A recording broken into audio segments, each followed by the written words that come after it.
नमस्कार, आप देख रहे हैं दूरदर्शन हिमाचल और मैं हूं आपके साथ प्रिया सिंह। कार्यक्रम नमस्ते हिमाचल में आप सभी का स्वागत है। दर्शकों, नमस्ते हिमाचल कार्यक्रम हमेशा ही आप सभी के लिए ढेर सारी जानकारी लेकर आता है, ढेर सारा मनोरंजन लेकर आता है और ख़ास बात यह है कि हिमाचल के अलग अलग कलाकारों से आपको मिलाता है। और आज हमारे साथ एक कलाकार हैं जिन्हें बहुत से लोग बहुत पसंद करते हैं। इनका एक गाना आया है जो कि बहुत ज़्यादा पसंद किया जा रहा है, पसंद किया है लोगों ने। उनसे वो तो सुनेंगे ही, साथ ही में इनके बारे में जानने की कोशिश करते हैं। तो आइए बात करते हैं रोहित ठाकुर जी से। कैसे हैं सर आप? नमस्कार मैम, मैं बिल्कुल ठीक हूँ जी। मैं सबसे पहले तो दूरदर्शन शिमला का बहुत बहुत आभारी हूँ कि उन्होंने मुझे इस कार्यक्रम में आमंत्रित किया। जी। जिस तरह हमने कहा कि आपका एक गाना है जो कि आपने गाया है, बहुत ही लोगों ने सराहा, बहुत ज़्यादा पसंद किया, उस पर बातचीत करेंगे। पर उससे पहले हम चाहते हैं कि नमस्ते हिमाचल कार्यक्रम है और हिमाचल के लिए कुछ आप सुना लीजिए। मैं आज की शुरुआत अपने गुरुजी की एक बहुत ही खूबसूरत रचना है। हाँ जी। मेरे गुरुजी आदरणीय डॉक्टर कृष्णलाल सहगल जी, जिनसे मैंने संगीत की शिक्षा ली है, तो उनकी ही एक कंपोजिशन मैं आपके सामने रख रहा हूँ। जी।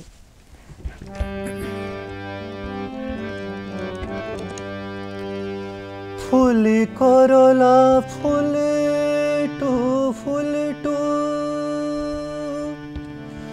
फूल बांठिया पलाशो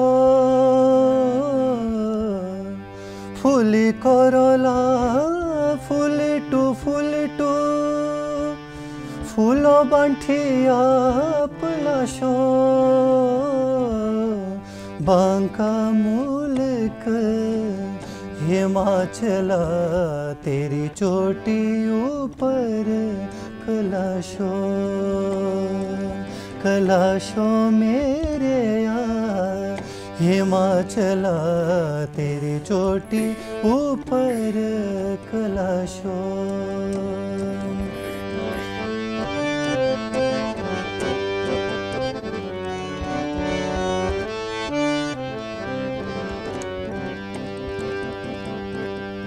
सुने तेरे थारी वाले सरोरिया माई रेणुकारी झिले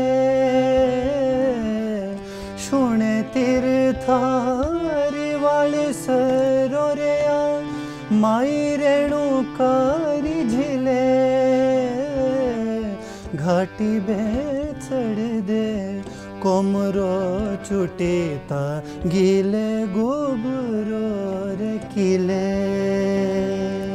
किले मेरे जिमीदारा गीले बे गोबरो रे किले किले मेरे जिमीदारा गीले बे गोबरो रे किले। बहुत खूबसूरत, बहुत अच्छा आप गाते हैं। और हमारे जो दर्शक हैं वो ये सोच रहे होंगे रोहित जी कि ये जो आवाज़ है ये हिमाचल के कौन से क्षेत्र से है, तो इसलिए हम ये जानना चाहते हैं कि आप कहाँ के रहने वाले हैं। मैम, मैं बेसिकली ज़िला मंडी के अंतर्गत सराज क्षेत्र आता है, वहाँ का एक छोटा सा गाँव है छतरी जी। वहाँ से मैं संबंध रखता हूँ। और ये जो गीत मैंने गाया ये मेरे आदरणीय गुरुजी डॉक्टर कृष्णलाल सहगल जी का है और इसको सिरमौरी भाषा में उन्होंने गाया है इस गीत को। तो क्योंकि वो मेरे गुरुजी रहे हैं, उनसे मैंने सांगीतिक शिक्षा इतने वर्षों से ली है, तो उनकी गायकी का अंदाज़ उनसे उनके गीतों को मैंने कोशिश की है कि उनकी तरह गाने की मैं हमेशा कोशिश करता हूँ। जी। शुरुआत से शुरू करते हैं कि स्कूल का सफ़र कैसा रहा? क्या म्यूज़िक में पहले से रुचि थी या घर पे कोई गाता था? क्योंकि आप बहुत अच्छा गाते हैं। ये वक्त के साथ आपने जो ये साधना प्राप्त की है, जिस तरह से रियाज आप करते हैं, पर हम चाहते हैं कि पहले शुरुआती दिनों की बात करें तो किस तरह से रुचि आई? मेरे परिवार में मेरे जो पिताजी हैं उनको गाने का बड़ा शौक़ था और अभी भी वो गाते हैं और बड़ी अच्छी आवाज़ है उनकी। तो बचपन से ही बाल्यकाल से ही उनको सुन के मैंने गाना सीखा, थोड़ा सा गाना शुरू किया। मैं एक बहुत ग्रामीण परिवेश से आता हूँ और वहाँ इतनी सुख सुविधाएं नहीं हैं, संगीत को लेकर इतनी अवेयरनेस नहीं है। लेकिन मेरे पिताजी का हमेशा मुझे सपोर्ट रहा, वो मुझे इस तरफ थोड़ा सा मोटिवेट करते रहते थे। तो मेरी स्कूलिंग वहाँ गांव में ही, जो हमारा राजकीय वरिष्ठ माध्यमिक पाठशाला छतरी है, वहाँ तक मेरी +2 की शिक्षा हुई। और स्कूल के दिनों में बहुत सारे अध्यापक वर्ग ने मुझे प्रोत्साहित किया, और जो बाल सभाएं थी और जो अलग अलग टूर्नामेंट्स होते हैं उसमें मेरा भागीदारी मेरी रहती थी। तो वैसे ही संगीत का सफ़र धीरे धीरे शुरू हो गया। जी। अक्सर हम जब छोटे होते हैं और स्कूल में होते हैं और हमेशा कभी हमें टीचर द्वारा सराहाया जाता है तो वो हमेशा हमें याद रहता है और कहीं ना कहीं वो कॉन्फिडेंस दिमाग और दिल में बैठ जाता है और हम उस पर काम करना शुरू करते हैं। जैसा आपने कहा कि बाल सभा जब होती थी तो आप गाते थे, कोई दिन याद है आपको, कोई गाना ऐसा जो आपको अक्सर आप गुनगुनाते थे या स्कूल में फरमाइश की जाती हो कि ये आप गाना गा लीजिए? बिल्कुल। मुझे याद आ रहा है, तब मैं 9th स्टैंडर्ड में था जब मैंने पहली बार किसी मंच पे गाना गाया था। तो उस वक्त अध्यापक दिवस का मौका था और मेरे एक क्लास टीचर थे जिन्होंने मेरा नाम अनाउंस किया और बड़ा नर्वस था, मैं बहुत ज़्यादा नर्वस था। पहली बार मैं किसी मंच पे गाने जा रहा था। तो वहाँ पे मैंने जो गीत गाया, उस गीत से मुझे काफ़ी प्रशंसा मिली अध्यापक वर्ग की और मेरे सहपाठियों की। और मेरा उस गीत के बाद मैं और ज़्यादा अपने आप को थोड़ा कॉन्फिडेंट हो गया कि मैं गा सकता हूँ, और वहाँ से मेरी रुचि ज़्यादा बढ़ती गई। जी, कौन सा वो गाना था, आप थोड़ा सुना लीजिए हमें। जी, मैं बिल्कुल।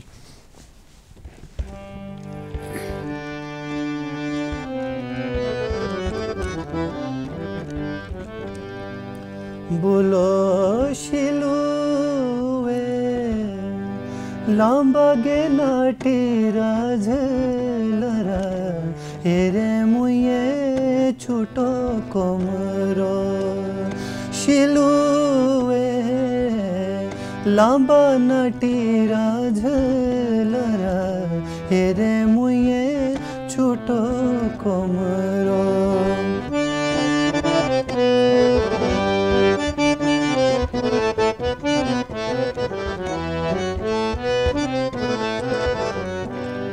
बोलो शिलुए नाचे होड़ की नाविके नई कोस देने नोंबरो शिलुए नाचे होड़ की नाविके नई कोस देने नोंबरो।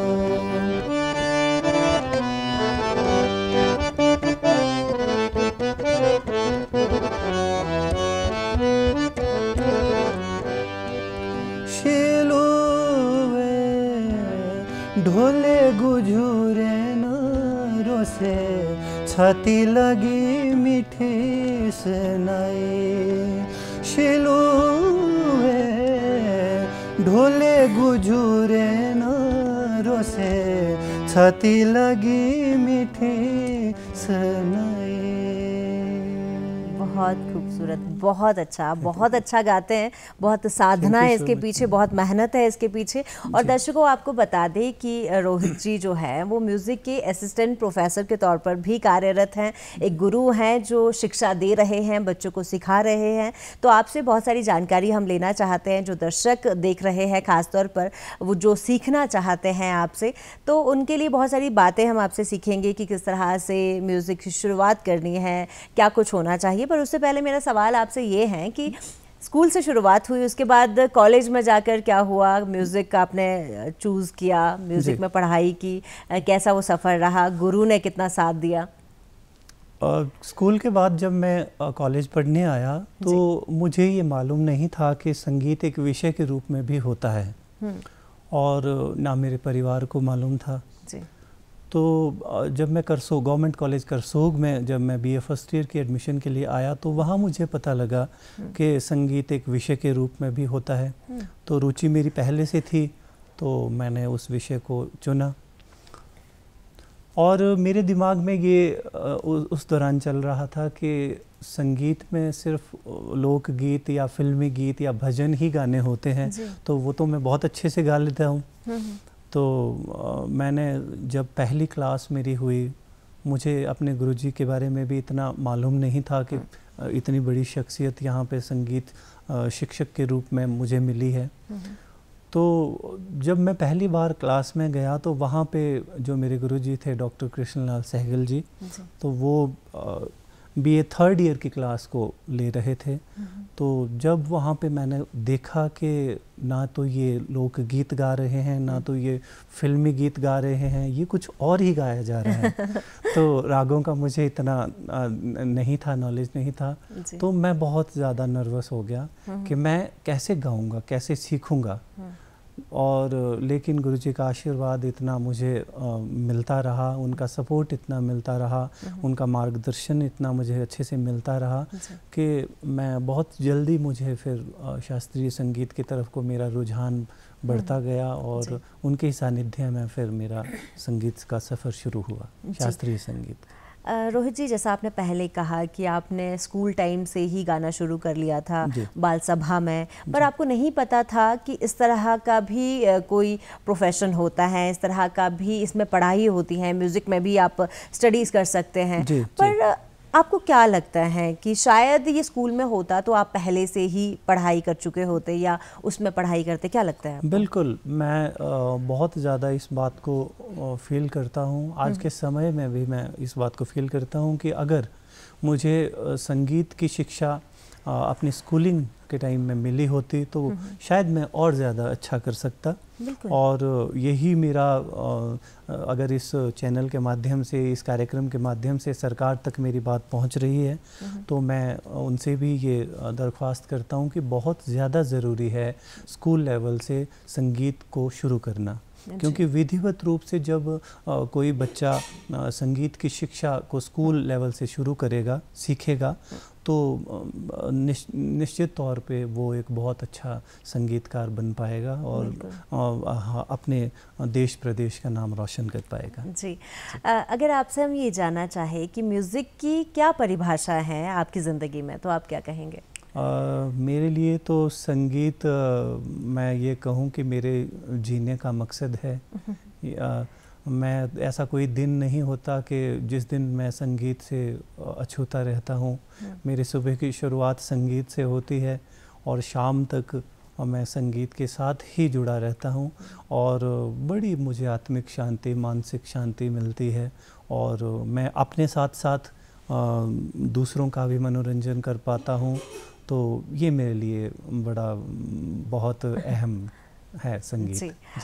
एक और गाना हम आपसे सुनना चाहते हैं क्योंकि मनोरंजन का ख्याल रखना भी ज़रूरी है। तो कोई और गाना एक गुनगुना दीजिए जो पहाड़ी कोई गाना है। जी जी। मैं कोशिश करता हूँ कि हिमाचल के कुछ एक चुनिंदा ज़िलों को मैं गा सकूं। तो मैं चंबा का एक बड़ा बहुत सुप्रसिद्ध लोकगीत है, उसको मैं गाने की कोशिश कर रहा हूँ।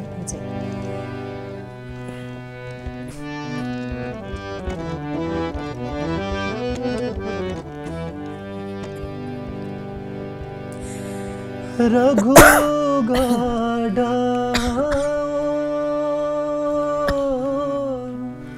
चले जाना दूर परदेस, रघु गाड़ा चले जाना दूर परदेस, प्यारी बोटनी तुद बिन मुल्क न माना, प्यारी बोटनी तुद बिन मुल्क न माना।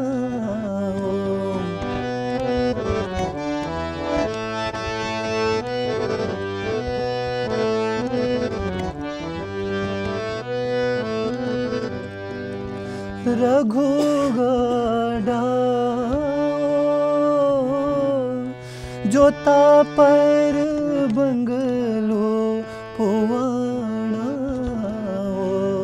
रघु गाढ़ाओ जोता पर बंगलो पुआणाओ प्यारी बोटनी बंगलो देशे पुआणे ओ प्यारी बोटनी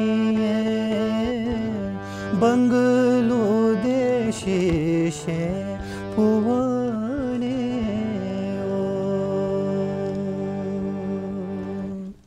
बहुत खूबसूरत, बहुत अच्छा आप गाते हैं और लगता है कि बहुत रियाज है इसके पीछे। जैसा आपने कहा कि सुबह से शाम तक का समय रियाज में ही जाता है। जी। अगर गुरु की बात की जाए तो गुरु जीवन में बहुत ज़रूरी होते हैं और बहुत कुछ सीखने को गुरु से मिलता है।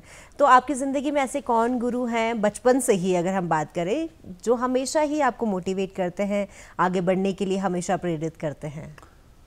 मैंने जैसे पहले कहा कि मैंने जब से संगीत सीखना शुरू किया तो मेरे गुरुजी डॉक्टर कृष्णलाल सहगल जी रहे हैं और उनको ही मैंने अपना आदर्श माना है और उनको देख देख के, उनको सुन सुन के मैंने गाना शुरू किया है। और आज कम से कम कोई 16-17 साल हो गए हैं, आज भी मैं उनसे सीखता रहता हूँ, उनका आशीर्वाद मुझे हमेशा मिलता रहता है। तो मेरे संगीत के गुरु डॉक्टर कृष्णलाल सहगल जी रहे हैं। आज मैं जो भी गा रहा हूँ, संगीत की सेवा कर पा रहा हूँ, तो इसके लिए उनका आशीर्वाद ही है। जी ज़रूरी है। रोहित जी, आपने बहुत सारी प्रतियोगिता में भी पार्टिसिपेट किया है, तो उनकी भी थोड़ी सी बातचीत करना चाहते हैं। कैसा एक्सपीरियंस था? कौन सी पहली वो प्रतियोगिता थी जो आपने जीती थी? वैसे तो बहुत सारी प्रतियोगिताओं में मैंने भाग लिया और उसमें मुझे पुरस्कार भी मिले।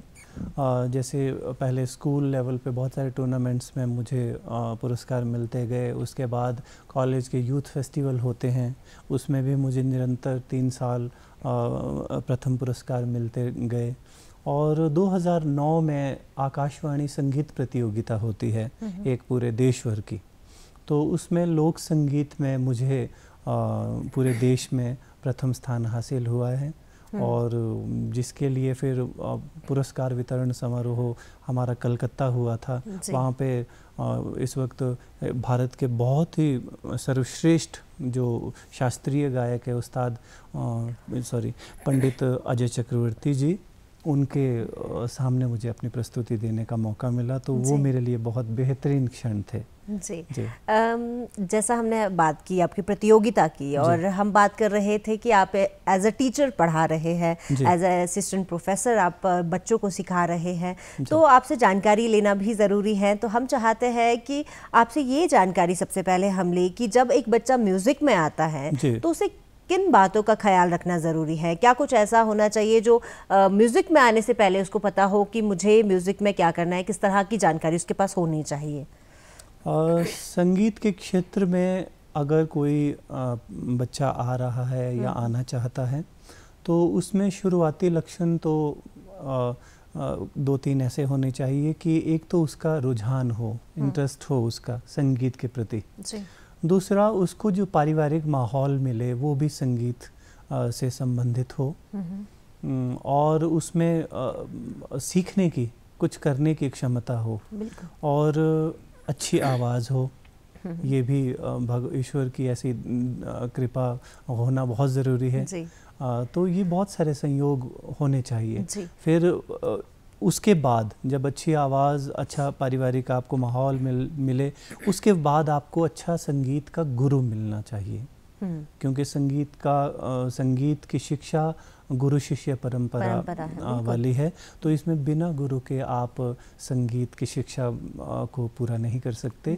आप YouTube से सुन सकते हैं, लेकिन जो बेसिक चीज़ें होती है वो गुरु के सामने ही आपको ठीक करनी होती है। तो इसके लिए गुरु शिष्य परंपरा बहुत ज़रूरी है। जी, जैसा आपने कहा कि बहुत बार भगवान के द्वारा दी जाती है आवाज़ और ऐसा कहा जाता है कि गॉड गिफ्ट है, पर म्यूज़िक को सीखना कितना ज़रूरी है? आपको क्या लगता है? बहुत बार ऐसे सिंगर्स भी मिलते हैं जो कहते हैं कि हमने कहीं नहीं सीखा, पर उसके बावजूद आपने इसमें पढ़ाई की है, आप पहले से भी गाते थे, तो आपको क्या लगता है कितना डिफरेंस है और कितना ज़रूरी है शिक्षा लेना? बहुत अच्छी बात कही आपने। बहुत सारे ऐसे मेरे दोस्त भी हैं और हिमाचल में बहुत सारे ऐसे कलाकार भी हैं जिन्होंने विधिवत रूप से संगीत की शिक्षा ग्रहण नहीं की है, लेकिन उसके बावजूद भी वो बहुत अच्छा गाते हैं। ठीक है, वो बहुत अच्छा गाते हैं, लेकिन मेरा ऐसा मानना है कि अगर हम शास्त्रीय संगीत की तालीम लेते हैं तो हम और ज़्यादा अच्छा गीत को या गज़ल को, भजन को गा सकते हैं। क्योंकि अगर आप शास्त्रीय संगीत को समझते हैं, आपने सीखा है, तो आप एक श्रृंगार की तरह किसी गीत को सजा सकते हैं और भी आगे आप निकल सकते हैं। जी, आप हर एक पक्ष को छू सकते हैं, चाहे गज़ल हो, भजन हो, आप लोकगीत गा रहे हो, किसी भी तरह का आप गा सकते हैं। लेकिन मतलब कोई एक पर्टिकुलर नहीं रह जाता कि आप एक पर्टिकुलर ही गाना गा सकते हैं, या एक आपने जैसे कहा कि संगीत की हर कला को आप समझ सकते हैं। एक्सरसाइज की अगर हम बात करें, बहुत सारी एक्सरसाइज ऐसी रहती हैं जो और बेहतर आपके गले को बनाता है और बेहतर आपकी आवाज़ को बनाते हैं, तो इस पर भी थोड़ी सी बातचीत करते हैं कि ऐसी कौन सी एक्सरसाइज है जो बच्चे को करनी ज़रूरी है, एक स्टूडेंट को करनी ज़रूरी है, ताकि वो और बेहतर परफॉर्मेंस कर सकें। जी बिल्कुल। संगीत जो भी विद्यार्थी सीखना चाहता है, या जब हमने शुरुआत की थी, या हमारे पास जो बच्चे आज की डेट में आते हैं जिनको हम संगीत की तालीम देना शुरू करते हैं, उनके लिए सबसे पहले तो स्वर का ज्ञान होना बहुत ज़रूरी है। तो स्वरों की प्रैक्टिस होना बहुत ज़रूरी है, जिनको हम अलंकार कहते हैं। अलग अलग तरह के वो उसमें हम बच्चों को करवाते हैं। तो स्वर की समझ का होना बहुत ज़रूरी है। स्वरों का प्रैक्टिस वो सुबह शाम करें, अलंकारों के प्रैक्टिस वो सुबह शाम करें और अपना रियाज़ करते जाएं, तो उसको निश्चित तौर पे सफलता मिलती जाएगी। जी। हिमाचल की अगर संस्कृति की बात करें तो बहुत खूबसूरत हैं, बहुत लोग इसे पसंद करते हैं। बाहर देश विदेश में इसे जानने का मौका लोग ढूंढते हैं कि जब गाने बजते हैं हिमाचली तो हर किसी के पाँव थिरकने लगते हैं। तो आपको क्या लगता है हिमाचल की जो संस्कृति है, जो टिपिकल फोक जिसे हम कहते हैं, उस पर कितना काम किया जा रहा है? क्या वो ख़त्म होता जा रहा है, लुप्त होता जा रहा है? आपको क्या लगता है? आपने बहुत अच्छा सवाल किया। हिमाचल की लोक संस्कृति के प्रचार प्रसार में हमारे बहुत सारे जो पहले के कलाकार हैं या आज के समय के कलाकार हैं, अपना भरपूर योगदान दे रहे हैं और देश विदेश में इसको प्रसारित भी कर रहे हैं। मेरा बस आज की जो कुछ एक यंग जनरेशन है, थोड़ा सा वेस्टर्नाइज कर रही है और संगीत को और हमारे हिमाचली लोक संगीत को, तो उसकी तरफ ना जाकर वो जो हमारा असल लोक संगीत है हिमाचल का, बहुत बेहतरीन लोक संगीत है हमारा, उसकी तरफ को वो जाएं और उसको बढ़ावा दें, तो वो ज़्यादा, उससे हमारी लोक संस्कृति भी सुरक्षित रहेगी और इसका प्रचार प्रसार भी होता रहेगा। आप हिमाचल के हर ज़िले में बहुत कुछ है, बहुत अच्छे अच्छे पारंपरिक लोक गीत है, आप उनको सुने, उनको अच्छे से आप गाएं, पेश करें और अपने हिमाचली परिधान में ज़्यादातर आप प्रस्तुतियां दें, और तो आप हिमाचली लोक संस्कृति को संरक्षित कर पाएंगे। जी, आप मंडी के रहने वाले हैं और ख़ासतौर पर आपने कहा कि छतरी एक जो गांव है वहाँ के आप रहने वाले हैं, वहाँ का कोई ऐसा गीत जो अक्सर वहाँ पर सुना जाता है, वहाँ का कोई फेमस ऐसा कोई गीत सुना दीजिए हमें। जी जी।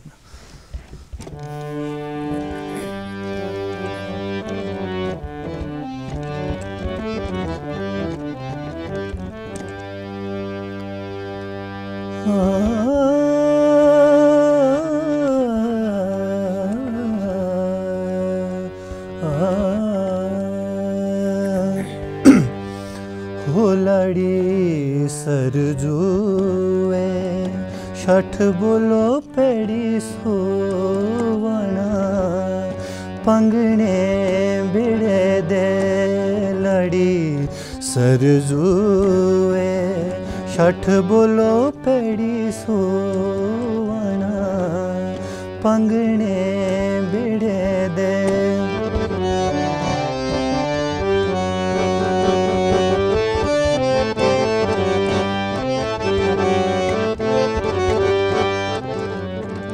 होलड़ी सरजुए नोवा बोलो सुटड़ो आना माऊ नगे मिड़ेले लड़ी सरजुवे नोवा बोलो सुटड़ो आना माऊ नगे मिड़ेले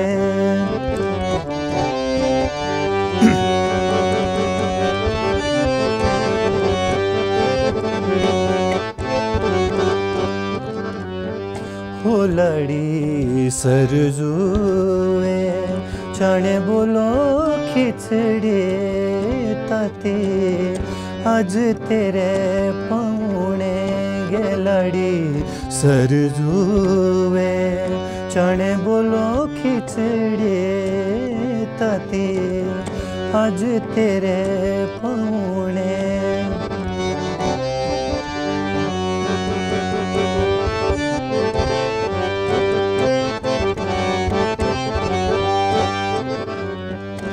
लड़ी सरजुए भीतरे जल दे छते मारे निब खण दे गे लड़ी सरजुए भीतरे जल दे छते मारे निब खण दे। बहुत सुंदर, मतलब मन कर रहा है कि आप गाते रहे और हम सुनते रहे।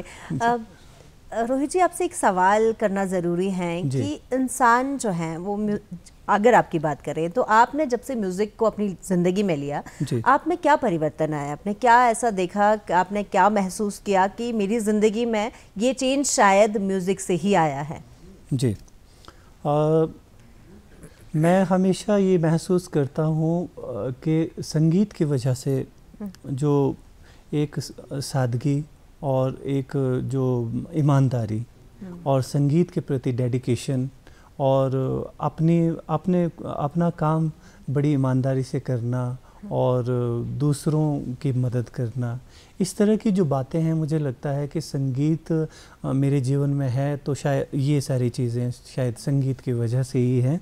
और मैं आगे भी कोशिश करता हूँ कि मेरे पास जो बच्चे संगीत की शिक्षा लेने आते हैं उनको भी मैं संगीत के साथ साथ अच्छे संस्कार डालने की मैं बड़ी कोशिश करता हूँ कि उनको संगीत से हटकर मैं जीवन जीने की जो कला है, क्या सही है क्या गलत है, इन सब चीज़ों के बारे में मैं बताता रहता हूँ। तो ये संगीत की वजह से ही है जो इस तरह से मैं ज़िंदगी व्यतीत करता हूँ। जी, आप लाइव कॉन्सर्ट्स भी करते हैं, बहुत सारे जो हिमाचली मेले होते हैं उसमें भी आप गाते हैं, तो उस पर थोड़ी सी बातचीत करते हैं कि लाइव कॉन्सर्ट भी आप करते हैं और आपने स्टूडियो पर भी अपना एक गाना गाया है, कितना डिफरेंस देखने को मिलता है?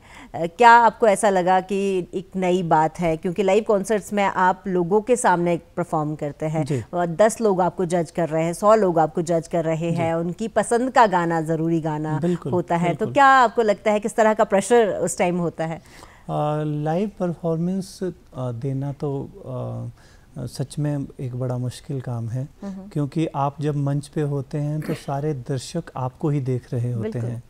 तो एक कलाकार को भी दर्शकों के अनुसार अपनी प्रस्तुति देनी होती है, और मंच पे जब आप प्रस्तुति दे रहे होते हैं तो कोई रीटेक का मौका आपको नहीं मिलता। आप जो गा रहे हैं, अच्छा गा रहे हैं, तो आपकी वाहवाही होगी। अगर आपसे गलती हो जाती है तो वहीं पे आपकी फजीहत भी हो जाती है। मंच एक ऐसी चीज़ है, तो लाइव गाना बहुत ज़्यादा मुश्किल है। स्टूडियो में हमें मौका मिलता है कि हम अगर कोई गलत भी थोड़ा सा गलती हो जाए तो दूसरी बार हमें मौका मिलता है कि हम दोबारा से उस चीज़ को गा सकते हैं। और आजकल बहुत सारी टेक्निक है स्टूडियो में कि आप अगर थोड़ा सा स्वर आपका इधर उधर भी हो जाता है तो उसको भी सुर में किया जा सकता है। जी, पर लाइव कॉन्सर्ट्स में ऐसे कोई मौका नहीं मिलता। मौका लाइव में जो आप गा रहे हैं, कैसा गा रहे हैं, बस उसको ही लोग सुनते हैं। बिल्कुल। आपका एक गाने का हमने पहले जिक्र किया जो कि बहुत खूबसूरत गाना है और लोगों ने उसे बहुत पसंद किया, और शायद ये आपका पहला गाना है जो आपने एल्बम के लिए निकाला है। तो हम चाहते हैं कि दर्शकों को पहले ये दिखा लिया जाए, उसके बाद आपसे और भी बातचीत करते हैं। घोड़ी बैठी खोडोरी नाचाई घोड़ी बैठी खोडोरी ना घोड़ी बैठी खोडोरी नाचाई घोड़ी बैठी खोडोरी ना घोड़ी बैठी खोडोरी नाचाई घोड़ी बैठी खोडोरी ना कोसी बोलो सजनोरी ताई कोसी बोलो सजनोरी ताई घोड़ी बैठी खोडोरी नाचाई घोड़ी बैठी खोडोरी ना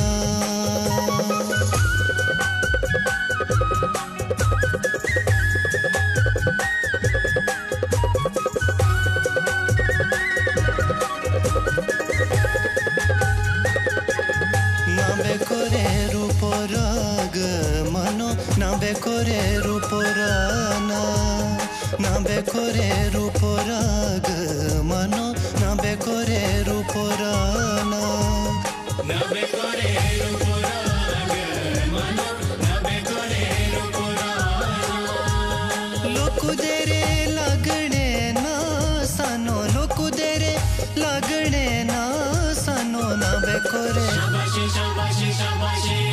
नाबे करे रूपोराग मानो नाबे करे रूपोराना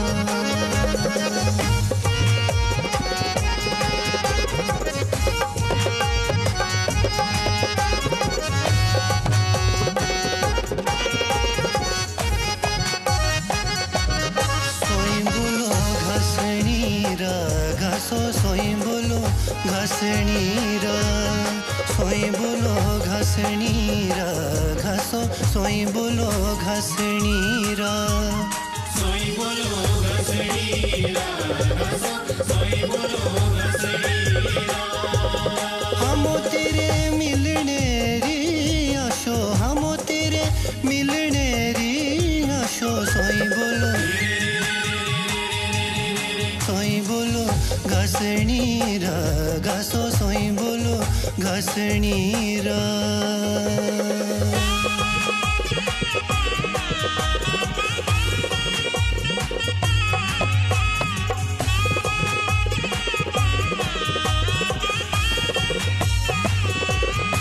एरी बोलो ममता खिंदे पानी एरी बोलो ममता गे एरी बोलो ममता खिंदे पानी एरी बोलो ममता गे एरी बोलो ममता खिंदे पानी एरी बोलो ममता गे तोय मेरी बेदणो ना जानी तोय मेरी बेदणो ना जानी एरी बोलो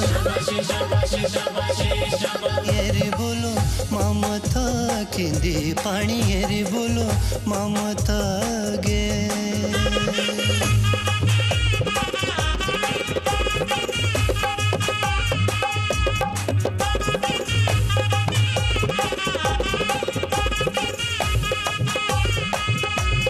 रोंदे कटे दिनड़ू कटी राती रोंदे कटे दिनड़ू ना रोंदे कटे दिनड़ू कटी राती रोंदे कटे दिनड़ू ना रोंदे कटे दिनड़ू कटी राती रोंदे कटे दिनड़ू ना सुले सुले जोड़ो भितरे छाती सुले सुले जोड़ो भितरे छाती रोंदे कटे दिनड़ू कटे राती रोंदे कटे दिनड़ू। दर्शकों, आप देख रहे हैं नमस्ते हिमाचल और हमारे साथ है रोहित ठाकुर जी, जो कि बहुत ही अच्छे हिमाचली कलाकार हैं। और हमने ये जो आपका गाना देखा बहुत ही खूबसूरती से फिल्माया गया है, बहुत ही अच्छा ये गाया गया है। तो इसके पीछे की क्या स्टोरी है, थोड़ा सा आपसे जानने की कोशिश करेंगे। ये गीत बेसिकली मेरे जो गुरुजी हैं डॉक्टर कृष्ण लाल सहगल जी, उनके द्वारा लिखा भी गया है और उन्होंने इसको स्वरबद्ध भी किया है। जी। तो मेरा इस गीत को गाने का जो मकसद था वो ये था कि मैं गुरुजी को कुछ अर्पित करना चाहता था, अपनी तरफ से उनको डेडिकेट करना चाहता था। और ये एक सिरमौरी लोकगीत है, जबकि मैं मंडी से संबंध रखता हूँ। मेरा अगला सवाल आपसे यही था कि ये सिरमौरी गीत है और आप मंडी के रहने वाले हैं, और आपका पहला गीत है पर आपने सिरमौरी भाषा में ये निकाला है, सिरमौरी जो ये टच दिया है इसमें। जी, मैंने बहुत सारा समय गुरुजी के साथ बिताया है, उनको सुन सुन के मैंने गाना सीखा है, उनके ही लोकगीतों को ज़्यादातर मैं गाता हूँ। तो इस कॉलेज कैडर में आने से पहले मैं सिरमौर के राजगढ़ क्षेत्र में गुरुजी के घर में रहा, कम से कम 3-4 साल में रहा। वहाँ की लोक संस्कृति को मैंने बड़े नज़दीक से देखा और वहाँ की भाषा को समझने का मुझे मौका मिला। तो मेरा ये मन हुआ कि मैं अपने जो गीतों की शुरुआत, जो पहला गीत निकालूंगा वो अपनी तरफ से अपने गुरुजी को डेडिकेट करूंगा। तो इसलिए मैंने इस सिरमौरी लोकगीत को चुना। जी जी। जिस तरह से हमने बात की थी कि आप एक शिक्षक हैं, आप पढ़ाते हैं, बच्चों को सिखाते हैं, तो क्या कुछ और ज़रूरी हैं जो बच्चों के लिए करना ज़रूरी है? किस तरह से रियाज़ करना चाहिए, कौन सा समय रियाज़ के लिए बेहतर है और कितने समय रियाज़ करना चाहिए, कौन सी एक्सरसाइज करनी चाहिए, किस तरह से प्रोनाउंसिएशन को और ज़्यादा स्ट्रॉन्ग बनाना चाहिए, क्या कुछ करना चाहिए? आज के समय में थोड़ी सी शास्त्रीय संगीत को सीखने की तरफ नई जो जनरेशन है उसका रुझान कम हो गया है, और भाग दौड़ लगी है, और रातों रात स्टार बनने की होड़ लगी है जी। और नए बच्चे जो बहुत प्रतिभाशाली हैं, अच्छी आवाज़ है उनके पास, लेकिन सीखना नहीं चाहते, तालीम नहीं लेना चाहते शास्त्रीय संगीत की। और उसका नुकसान ये होता है कि कुछ एक समय तक 1-2 गीत वो जो गाते हैं यूट्यूब या कहीं से सुनकर, उसको तो वो गा लेते हैं, लेकिन बहुत आगे नहीं बढ़ पाते, वो किसी न किसी जगह वो रुक से जाते हैं और कुछ नया भी वो नहीं बना पाते। तो इसीलिए मेरा उन सभी बच्चों से जो संगीत सीखना चाहते हैं या संगीत की तरफ रुझान है जिनका, वो शास्त्रीय संगीत को ज़रूर सीख लें। और शास्त्रीय संगीत सीखना, क्योंकि रूट्स बेसिक तो शास्त्रीय संगीत ही, आप कुछ भी गा लें वो शास्त्रीय संगीत से ही निकला हुआ है। तो इसलिए शास्त्रीय संगीत की तालीम आप किसी अच्छे गुरु से ज़रूर लें। तो अच्छे गुरु जब आपको मिले तो उसके बाद गुरु जिस तरीके से आपको निर्देश दे, जो भी आपको समय बताएं, जितना समय बताएं, जो भी चीज़ें आपको रियाज की बताएं, टेक्निक्स बताएं, तो उनको आप अच्छे से सुने, समझें और खूब रियाज करें और सही रियाज करें। अगर आप सही रियाज आधे घंटे भी करते हैं, 20 मिनट भी करते हैं, तो वो बहुत अच्छा है, बजाय इसके कि आप 5-5 घंटे तक अगर गलत रियाज कर रहे हैं। तो यही मेरा कहना है जी। सर, आपकी आवाज़ बहुत खूबसूरत है और इस आवाज़ में हम एक गज़ल सुनना चाहेंगे, क्योंकि आपकी आवाज़ में गज़ल जो है वो बहुत खूबसूरत लगेगी। वैसे भी सारे गाने बहुत अच्छे लग रहे हैं, हिमाचली गाने आपने इतने अच्छे गाए, और हमें लगता है कि जो भी आपने गाने गाए हैं वो हमारे दर्शकों को बहुत ज़्यादा पसंद आ रहे होंगे। तो हम चाहते हैं कि गज़ल आप सुना दीजिए हमें। जी जी, मैं उस्ताद मेहंदी हसन साहब की एक गज़ल सुना रहा हूँ।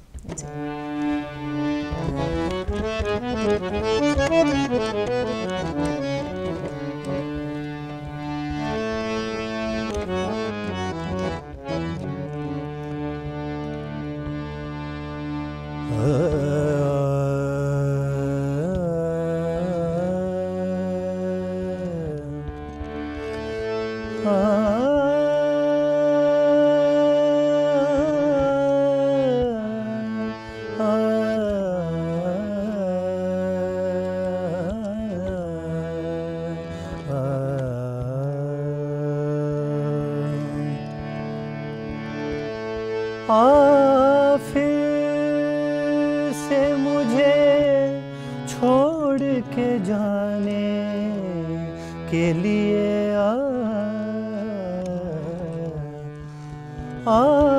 फिर से मुझे छोड़ के जाने के लिए रंजिशे सही दिल ही दुखाने के लिए रंजिशे सही। माना के मोहब्बत का छुपाना है मोहब्बत,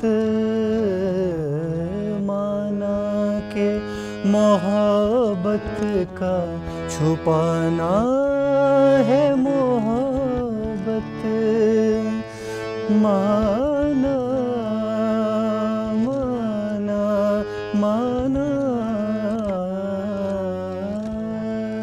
माना के मोहब्बत का छुपाना है मोहब्बत, माना के मोहब्बत का छुपाना है मोहब्बत। तू भी तो किसी रोज जताने के लिए रंजिशे सही दिल ही दुखाने के लिए रंजिशे सही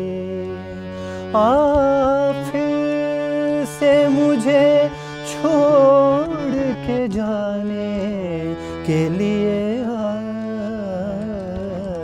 रंजिशे सही।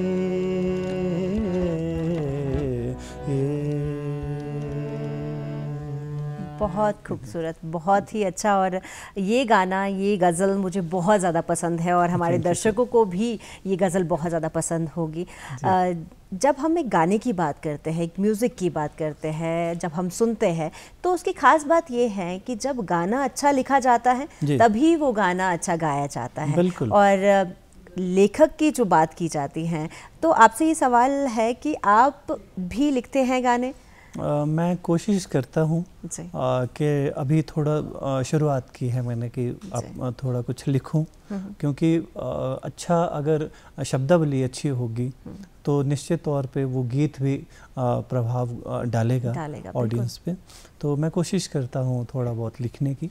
कितनी गहराई चाहिए होती है एक लेखक के लिए, क्योंकि आपने जो आप बता रहे हैं कि आप भी कोशिश कर रहे हैं लिखने की, तो कितना एक लेखक का क्या माइंडसेट होना चाहिए, कितनी गहराई होनी चाहिए, किस तरह से शब्दों का चयन करना चाहिए, क्या कुछ आपको लगता है? बहुत मुश्किल काम है और आपके मैं तो ये समझता हूँ कि कुछ भी अगर लिखना हो तो उसके लिए हमें बहुत ज़्यादा सोचना पड़ता है। हमें भाषा का अच्छा ज्ञान होना चाहिए, हमें सिचुएशन को भी अच्छे से समझना चाहिए कि अगर मैं कोई गीत लिख रहा हूँ तो ये किस विषय पे संबंधित है। तो बहुत सारी बातें हैं जिनका हमें ध्यान रखना होता है। रोहित जी, आपसे हम बातचीत कर रहे हैं, आपके बारे में जानने की कोशिश कर रहे हैं, पर हम चाहते हैं कि अगर आपसे ये सवाल किया जाए कि आप किस तरह के इंसान हैं, तो आप क्या कहेंगे? अपने बारे में तो मैं क्या कहूँ क्योंकि अपने बारे में अपने से ज़्यादा दूसरों को इस बात का पता होता है कि कौन किस तरह का है। मैं कोशिश करता हूँ कि मैं अपना काम जो माँ सरस्वती जी की वजह से मुझे संगीत जैसी विधा में काम करने को मिला है, उनका आशीर्वाद मिला है, मैं कोशिश करता हूँ कि संगीत की सेवा करता रहूँ और बड़ी ईमानदारी से जो मुझे काम सौंपा गया है उसको मैं निभाता रहूँ। मुझे म्यूज़िक के अलावा आपको क्या कुछ और करना पसंद है? आप एज अ टीचर काम कर रहे हैं, दिनचर्या जो है आपकी कॉलेज में ही जाती है, तो क्या कुछ और जो समय रहता है, क्या कुछ करना पसंद है? मैं ज़्यादातर समय तो रियाज़ के लिए देता हूँ, उसके बाद जो मुझे वक्त मिलता है तो अपने कुछ एक बुक्स संगीत से संबंधित जो होती हैं उनको मैं पढ़ता हूँ। और बहुत सारे लाइव कंसर्ट्स जो होते हैं यूट्यूब से, सोशल मीडिया के माध्यम से, शास्त्रीय संगीत से संबंधित या फिर सुगम संगीत से संबंधित, उनको मैं देखता हूँ, उनसे मैं बहुत कुछ सीखने की कोशिश करता हूँ। और जब मुझे और समय मिलता है तो मैं थोड़ा बहुत स्पोर्ट्स की तरफ को भी, बैडमिंटन या फिर हल्का फुल्का वॉलीबॉल वगैरह भी खेल लेता हूँ। तो इस तरह की मेरी रहती है जी। दिनचर्या। अक्सर कहा जाता है कि जब आप उदास होते हैं या आप खुश होते हैं तो म्यूज़िक आपकी बहुत हेल्प करता है। उदासी में आपको म्यूज़िक वैसा चाहिए, खुश हैं तो आपको पार्टी वाले सॉन्ग्स चाहिए, आप किसी शादी में हैं तो आपको उस तरह का म्यूज़िक चाहिए। मतलब म्यूज़िक आपकी ज़िंदगी की चारों तरफ रहता है और म्यूज़िक बड़ा इम्पॉर्टेंट रहता है अगर आपने किसी भी सिचुएशन में रहना है। अगर आपसे हम ये जानना चाहें कि ऐसा कोई गाना जो अक्सर आप गुनगुनाते हैं या अक्सर जब आप अकेले बैठते हैं तो आपको अच्छा लगता है कि मैं उस गाने को सुनना चाहूँगा, तो आपको कौन सा वो गाना है और हमें भी वो सुना दीजिए। मुझे अपनी एक परफॉर्मेंस याद आ रही है। यूथ फेस्टिवल था गवर्नमेंट कॉलेज ढलियारा में जी। तब मैं राजकीय महाविद्यालय करसोग से एक प्रतिभागी के रूप में वहाँ गया था। तो पहली बार मैंने इतने बड़े मंच पे कहीं गाया था। तो गुरुजी का एक गीत है, हालांकि गुरुजी हारमोनियम पे उस दिन संगत भी कर रहे थे और मैं बड़ा नर्वस था जी। लेकिन मेरी प्रस्तुति बहुत अच्छी हुई और वो गीत मेरे जहन में मतलब ऐसा घर कर गया कि मैं जब भी मुझे कहीं मौका मिलता मैं उसको ज़रूर गा लेता हूँ। और उसकी शब्दावली मुझे बहुत पसंद है, हिमाचली लोकगीत है सिरमौर का, मेरे गुरुजी का। तो मैं उसकी 2 लाइनें सुना रहा हूँ।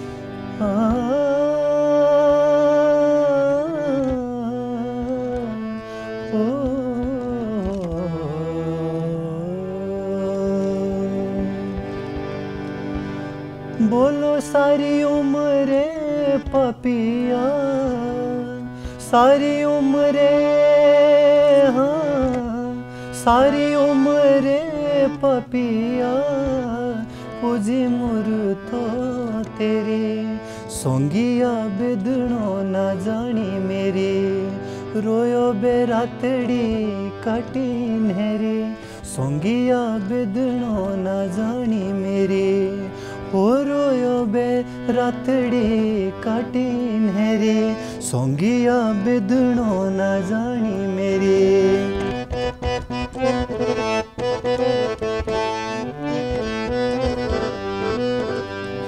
बोलो कोई नहीं मेरा अपना, कोई नहीं हाँ, कोई नहीं मेरा अपना, तोए पिठड़ी फेरे, सोंगिया बिदणो न जानी मेरी, रोयो बेरातड़ी काटी नहरी, सोंगिया बिदणो न जानी मेरी, रोयो बेरातड़ी काटी नहरी, सोंगिया बिदणो न जानी मेरे।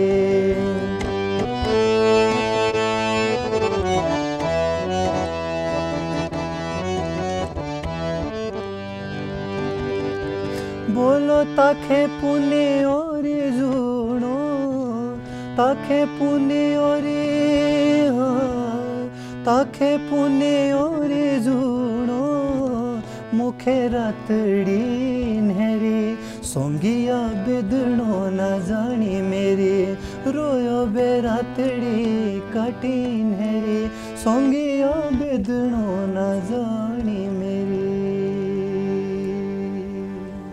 बहुत खूबसूरत, आपने बहुत ही अच्छा गाया। जितने भी आपसे आज गाने सुने वो अक्सर लोग गुनगुनाते हैं, अक्सर लोगों को बहुत ज़्यादा पसंद है और ख़ासतौर पर सिरमौरी जब गाने की बात करते हैं तो वहाँ की कला की बात ही अलग है।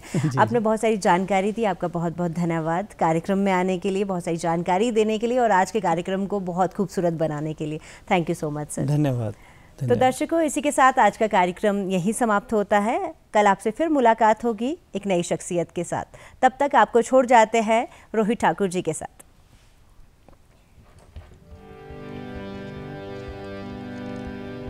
शुने ओ बुधुआ मामा घर टुआ, गोडे लाई दे मेरे तेला, तेला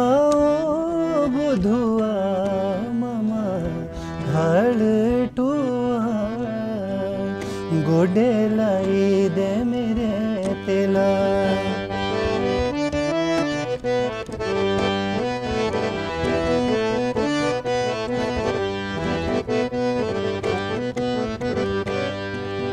हिका पिठीरी दरदा मामा घड़ टुआ कुण बोलो छोशी देला देला ओ बुधुआ